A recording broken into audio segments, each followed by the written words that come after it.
ஐயா வணக்கங்கய்யா. மணி சார் வணக்கம். வணக்கம். எப்படி இருக்கீங்க? நலமா இருக்கேன். நீங்க நல்லா இருக்கீங்களா? நல்லா இருக்கு, நல்லா இருக்குங்க ஐயா. எப்பவுமே நல்லா இருப்பீங்க. கண்டிப்பா. வாழ்த்துக்கள். ஐயா, இன்னைக்கு சமுதாயத்துல எல்லாரும் நிறைய வேலை செய்யறோம். என்னதான் வேலை செஞ்சாலும் சில மன அழுத்தத்துக்கு நம்ம ஆளாயிடுறோம். ஆஃபீஸ்ல இப்படி சொல்லிட்டாங்க, இந்த மாதிரி நிகழ்வு நடந்துருச்சு, வீட்லயே இந்த மாதிரி பிரச்சனை நடந்துருச்சு. அதிகமா இன்னைக்கு ஹாஸ்பிட்டல்ஸ்ல இந்த டிப்ரெஷன் அப்படின்னு சொல்லி நிறைய பேர் டேப்லெட் சாப்பிட்ற சூழ்நிலை உருவாயிட்டாங்க. ஐடியில் வேலை செய்கிறவங்க சரி, நைட் ஷிஃப்ட் போகிறாங்க, அதனால ரொம்ப டிப்ரெஸ் ஆகுது, தூக்கம் இல்லை, இந்த மாதிரி விஷயங்கள்லாம் இருக்குது. சமீபமாக இப்போ நிறைய நம்ம ஆராய்ச்சி நீங்கள் நிறைய பண்ணிகிட்டு இருக்கிறீங்க. கண்டிப்பாக இதை சார்ந்து ஏதாவது இப்போ சமீபமாக பண்ணியிருக்கீங்களா ஐயா? நிச்சயமாக சூப்பராக பண்ணி வச்சுருக்குறோம். அதுக்கான ஆலயங்கள்லாம் கொடுத்து சொல்லியிருக்கிறோம், எடுத்து வச்சாச்சு. சூப்பர். மக்களுக்கு சூப்பராக கொடுத்துருவோம். கண்டிப்பாக கண்டிப்பாக கண்டிப்பாக பார்த்துருவோம். சரிங்களா? மித்ரா டிவி அன்பர்களுக்கு என் அன்பான வணக்கம். மணி சார், மனசு ஒரு பெரிய மாய சக்தி. மனசுக்கு மட்டும் பலம் இல்லைன்னா ஒரு மனுஷன் வாழ்கிறதுங்கிறது கஷ்டம். மனசு சரியில்லை, மைண்டு டிப்ரெஷனாக இருக்குது, எனக்கு தூக்கமே வரமாட்டேங்குது, ஏதோ ஒரு கவலை, யாரும் என்னை புரிஞ்சிக்கல, நான் நல்லது தான் செய்கிறேன், எல்லாரும் என்னை தப்பாக நினைக்கிறாங்க, கெட்டதாக நினைக்கிறாங்க, என் ஒய்ஃபு இல்லை என் கணவர், என் குழந்தைங்க, உறவுகள், நண்பர்கள் என்னை புரிஞ்சிக்காமல் மன அழுத்தத்துக்கு ஆளாக்குறாங்க. வேலை செய்கிற இடத்துல கடுமையான மன அழுத்தத்துக்கு நான் ஆளாகிறேன். இரவு நேரம் வேலை பார்க்குறேன், ட்ராவல் பண்ணுறேன், அலைஞ்சு திரிஞ்சு சம்பாதிக்கிறேன், ஃபேமிலிக்காக தான் ஓடிட்டுருக்கிறேன். ஆனால் வீட்லேயே தனியாக இருக்கிறேன், ஹவுஸ் ஒய்ஃபாக இருக்கேன், ஆனால் மன அழுத்தம் நிறைய மனம் அப்படிங்கிற ஒரு விஷயத்தினால நான் பாதிக்கப்பட்டு என்னோட அடுத்த நகர்வுகளை நான் முழுமையாக எடுத்து வைக்க முடியாமல் நான் ரொம்ப கஷ்டப்படுறேன். இதுக்கு ஏதாவது தீர்வு இருந்தால் சொல்லுங்கன்னு டெய்லி 10 ஜாதகம் பார்த்தா 5 பேராவது இதை கேட்டுட்டு போகிறாங்க. அப்போது மனம் என்னும் பெரிய மந்திர சக்திக்கு நம்ம ஒரு உயிர் கொடுக்கணும். அப்படி உயிர் கொடுக்கறதுக்கு நிறைய விதிகள் இருக்குது, விஷயங்கள் இருக்குது, ஆலயங்கள் இருக்குது. நான் ஏற்கனவே இந்த மனநோய் சரியாகிறதுக்கு, மனம் சம்பந்தமான விஷயங்கள் சரியாகிறதுக்கு சில ஆலயங்களை எல்லாம் சொல்லியிருக்கிறேன். அதில் திருக்கோடிக்காவல், திருநீலக்குடி, மனோகியநாதர், திருமுருகன் பூண்டி, சோட்டானிக்கரை பகவதி, இந்த ஆலயங்களையெல்லாம் நம்ம பரிந்துரை பண்ணி கிட்டத்தட்ட பல ஆயிரம் பேர் அந்த மனம் சார்ந்த விஷயத்திலிருந்து மீண்டு ஒரு தெளிவு கிடச்சி நான் இன்னைக்கு கொஞ்சம் டிப்ரெஷன்லேருந்து வெளியில் நல்லா இருக்கிறேன் அப்படிங்கிற ஒரு வார்த்தையை சொல்லியிருக்காங்க. இப்படியே என்னோட ஆராய்ச்சிகள் தொடர்ந்து ஒவ்வொன்றையும் பண்ணிக்கிட்டே இருக்கிறேங்க. கிட்டத்தட்ட எனக்கு தூக்கமே டெய்லி ஒரு 5-6 மணி நேரம் தான் நான் தூங்குறேன். கண்டிப்பாக எனக்கு இதுக்கு தான் நான் செலவிடுறேன். ஏதாவது ஒன்று மக்களுக்கு இந்த பிறவியில், இந்த பூமியில் கொடுத்துட்டு போயிடுறேன். நம்ம டெய்லி ஏதாவது பேசிக்கிட்டே இருக்கிறோம். ஆமாம், நம்மளும் பேசும்போது இந்த நிறைய சொல்கிறான், நீங்களும் கேட்குறீங்க. ஐயா, எனக்கு மனம் சார்ந்த விஷயங்கள் நிறைய இருக்கிறதுனால எனக்கு என்ன பண்ணுறதுன்னு தான் எனக்கு கால்ஸே வருது நிறையா.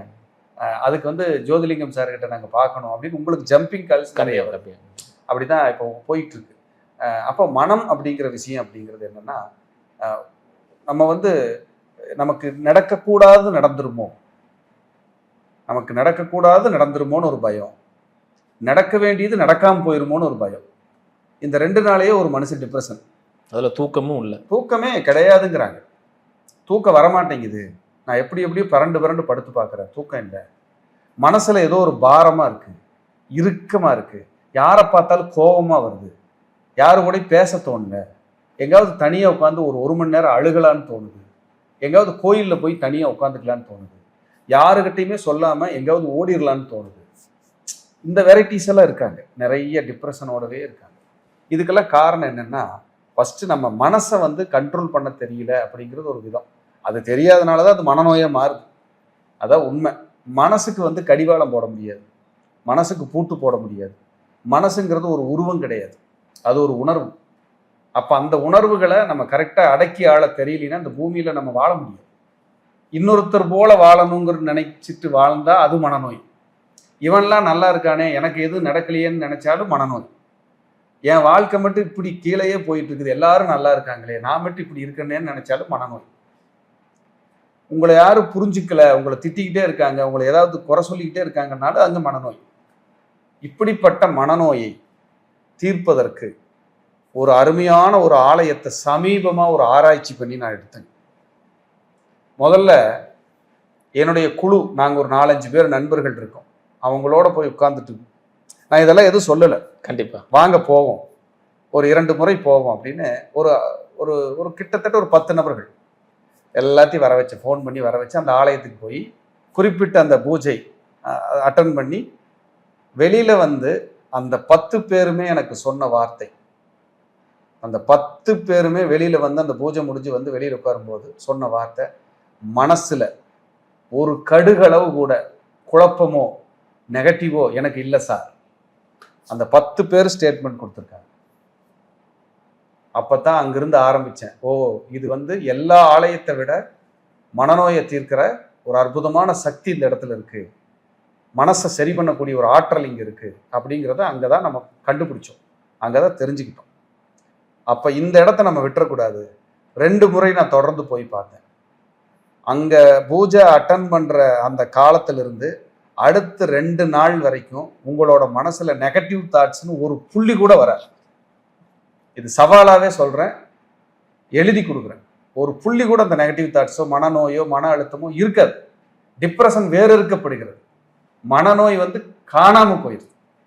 அப்படி போயிட்டு நீ அடுத்தடுத்து வர்ற காலங்கள்ல உங்களை நீங்க உணர்ந்துட்டு கர்மாவை நீங்க அனுசரிச்சு வாழ பழகிட்டு நம்மளோட லைஃப் இதுதான் சொல்லி மனநோயிலிருந்து வெளியில வந்து உங்க பாதையை நீங்களே தேர்ந்தெடுத்து ரிலாக்ஸா போறக்கான அத்தனை சக்திகளையும் வாரி கொடுக்கிற ஒரு ஆலயம் இருக்கு.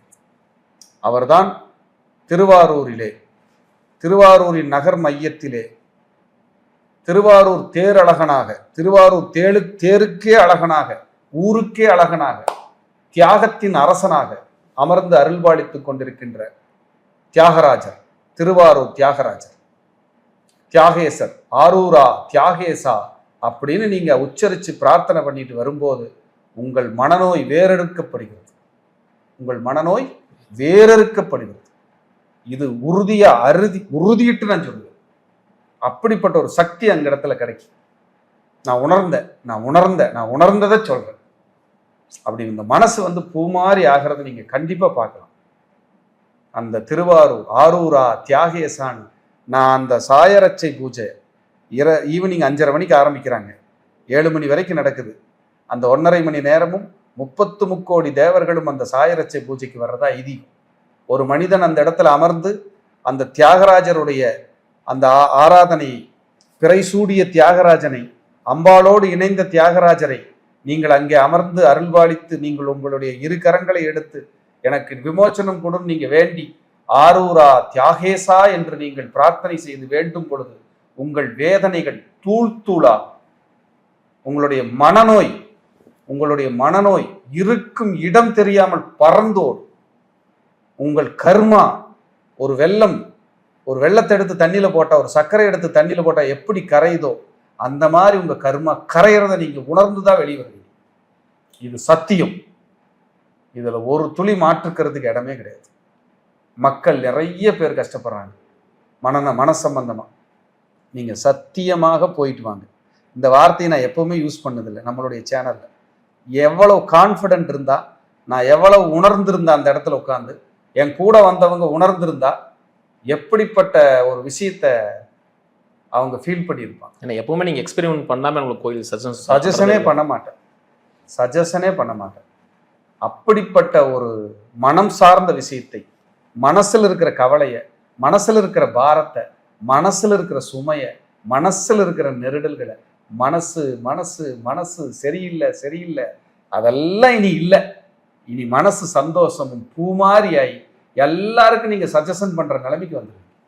உறுதியா குழந்தைங்க 15 வயசு, 12 வயசு, 17 வயசு, 20 வயசு, 21 வயசு, கல்யாணம் ஆனவங்க, வயசானவங்க, இளம் வயது, தொழில் டிப்ரெஷன், மன அழுத்தம், காதல் டிப்ரெஷன், எத்தனைக்கும் தீர்வு சாமி. அந்த இடத்த உணர்ந்துட்டேன். நீங்க போயிட்டு வர சொல்லுங்க. இந்த வீடியோ பார்த்துட்டு இருக்கிற நேயர்கள் மிஸ் பண்ணாம போங்க. எத்தனை பேர் தூக்கம் இல்லாம இருப்பீங்க. நீங்க போயிட்டு வந்துட்டு எனக்கு சொல்லுங்க. போயிட்டு வந்தீங்கன்னா நிச்சயமா இந்த பிரபஞ்சத்துல நான் நன்றிக்குரியவனா இருக்கிறத நீங்க நினைச்சு பார்ப்பீங்க.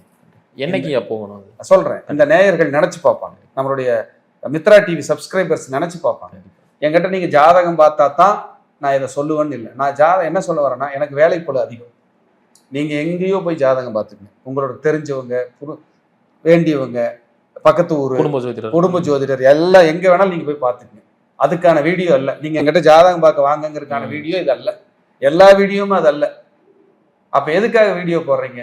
நான் இந்த பூமியில பிறந்ததுக்காக ஏதாவது ஒன்று கொடுத்துட்டு போகணும்னு நினைக்கிறேன். அதை நான் கொடுக்குறதுக்கு வந்திருக்கேன். அதை உங்களுக்கு நீங்கள் அள்ளி எடுத்துக்கங்க.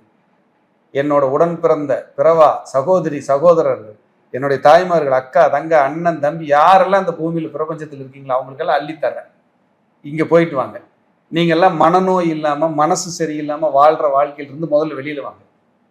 வெளியில் வந்து என் அப்பன் அதாவது ஆறுயிரோடு என் உயிரோடு கலந்த ஆரூரார் தியாகேசர் அங்க வீட்டு இருக்கார். அவரை போய் சரணாகதி அடைஞ்சிட்டு வாங்க. சாதாரண இடம் கிடையாது, ரொம்ப ரொம்ப அருமையா இருக்கும். அங்க தியாகராஜர் கோயில்ல 5:30 மணிக்கு நடக்கிற சாயரட்சியில நீங்க கலந்துடணும். கலந்துக்கிட்டு உட்காரணும். அந்த முழு சாயரட்சியை நீங்க ஆத்மார்த்தமா பார்க்கணும். அங்க உட்கார்ந்து கண்கள் மூடி அந்த பூஜையை பார்த்துட்டே ஃப்ரீயா இருக்கிற நேரத்துல கண்கள் மூடி உட்கார்ந்து ஆரூரா தியாகேசா நமச்சிவாய், ஆரூரா தியாகேசா நமச்சிவாய், ஆரூரா தியாகேசா நமச்சிவாய் இப்படி சொல்லிக்கிட்டே இருக்கு.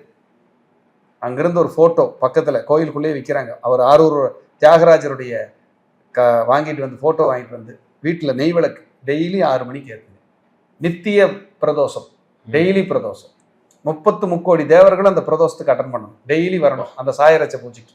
எவ்வளவு பவர்ஃபுல்லா இருக்காரு பாருங்க. நவகிரகங்களுக்கு அந்த இடத்துல கெடுதல் செய்யற அதிகாரம் இல்லை. ஒரே நேர்கோட்டில் கைகட்டி நின்றுட்டு இருப்பாங்க தியாகராஜருக்கு முன்னாடி.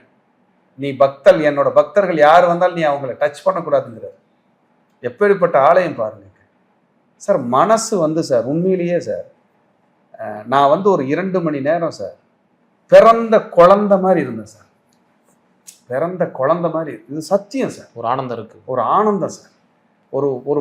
ஒரு மாதம் முழுவதும் கைலாயத்தில் உட்காந்து ஒரு தியான கிளாஸ் அட்டன் பண்ணிட்டு வெளியில வந்தா எப்படி இருக்கும் ஒரு குருமார்கள் முன்னாடி, அந்த ஃபீல் இருந்தது சார்.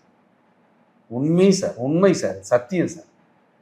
மக்கள் இதை பார்த்துட்டு இருக்கிறவங்க எத்தனையோ பேர் சார் மனம் சார்ந்த விஷயத்தினால பாதிக்கப்பட்டிருப்பாங்க. இங்கே போயிட்டு வர சொல்லுங்க. போயிட்டு வந்தாங்கன்னா ரெடி ஆயிடுவாங்க. அப்படியே போயிட்டு வந்ததுக்கப்புறம் நல்ல மருத்துவர் கூட கிடைக்கலாம் சரி பண்ணுறதுக்கு. அது கூட அந்த தியாகராஜர் பண்ணி கொடுப்பார்.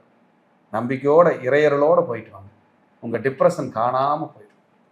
இதை நான் பேசுறதுக்கு ரொம்ப பெருமைப்படுறேன் சார், ரொம்ப ஆனந்தப்படுறேன் சார். என்னை நம்பி சப்ஸ்கிரைப் பண்ணியிருக்கிற இந்த வீடியோவை பார்க்குற என்னுடைய தமிழ் சொந்தங்கள் எத்தனையோ பேர் பார்த்துட்டு இருப்பாங்க உலக நாடுகள் முழுவதும். ஒரே தடவை எனக்காக ஒரு தடவை சாயரட்சை வந்து அட்டன் பண்ணிட்டு போங்க. என்னைக்கு சார் வரணும்? திங்கட்கிழமை பெஸ்ட்டு, ஈவினிங் சாயரட்சை. அப்படி இல்லைன்னா உங்களுக்கு எந்த நாள் கிடைச்சாலும் எந்த நேரம் கிடைச்சாலும் வாங்க. இந்த ஈவினிங் சாயரட்சையில் கலந்துக்குங்க, நல்ல பிரார்த்தனை பண்ணுங்க. அந்த கோயிலில் எனக்கு ரொம்ப நெருங்கிய நண்பர் வாக்கீசன் குருக்கள் அங்கே உள்ளதாக இருக்கார். நம்ம ஏற்கனவே ருண விமோசன லிங்கத்துக்கு அவருடைய பேரெல்லாம் போட்டிருக்கோம்.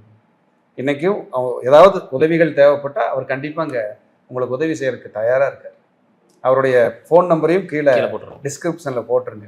அவங்க பார்த்துக்கிட்டு பேசுனாங்கன்னா அவர் உங்களுக்கு உதவி செய்வார். உங்க கண்டிப்பாக நல்லது செஞ்சு கொடுப்பார் அப்படிங்கிறதையும் நான் சொல்ல விரும்புகிறேன். இது வந்து தயவு செய்து இந்த உலக நாடுகளில் என் தமிழ் சொந்தங்கள் எங்கே இருந்தாலும் இந்த கோயிலுக்கு உங்களுக்கு மனம் சார்ந்த விஷயங்கள் உங்களுக்கு பிரச்சனையாக இருக்குன்னா வந்துட்டு போங்க. ஒரு முறை வந்துட்டு போங்க. நீங்கள் என்னை விடவே மாட்டீங்க. நீங்கள் அதுக்கப்புறம் நீங்கள் எங்கிட்ட ஜாதகம் பார்க்குறதில்ல, அப்புறம் நீங்கள் பார்க்குறோம் பார்க்கல, அது என் பிராப்தம் உங்கள் பிராப்தம் நினச்சி பார்ப்பீங்களா சார்? இங்கே அவர்னால தான் இங்கே நான் வந்தேன், நான் நல்லா இருக்கேன்னு நினைப்பீங்கல்ல, அந்த கிரெடிட் அந்த பிளஸ்ஸிங்ஸ் எனக்கு போதும் சார். என் குழந்தைங்க நல்லா இருப்பாங்க சார். எனக்கு வேற ஒன்றுமே வேண்டியதில்லை சார். இதுதான் உண்மை. அப்படிப்பட்ட ஒரு சக்தி வாய்ந்த ஒரு ஆலயத்தை இந்த தருணத்தில் பேசியதிலே நான் மிகவும் ஆனந்தப்படுகிறேன். அற்புதமாக மனசு நிறைவோட மனசு பூரிப்போட பேசியிருக்கேன். உங்கள் எல்லாருக்கும் இந்த நிகழ்ச்சியை பார்த்துட்டு இருக்கிற எல்லாருக்கும் இது பயன்படுத்தும்னு நான் நம்புகிறேன். நானும் அந்த ஆரூராரை தியாகேசரை வேண்டி விடைபெறுகிறேன். நன்றி, வணக்கம், வாழ்க வளர்க. நன்றிங்க.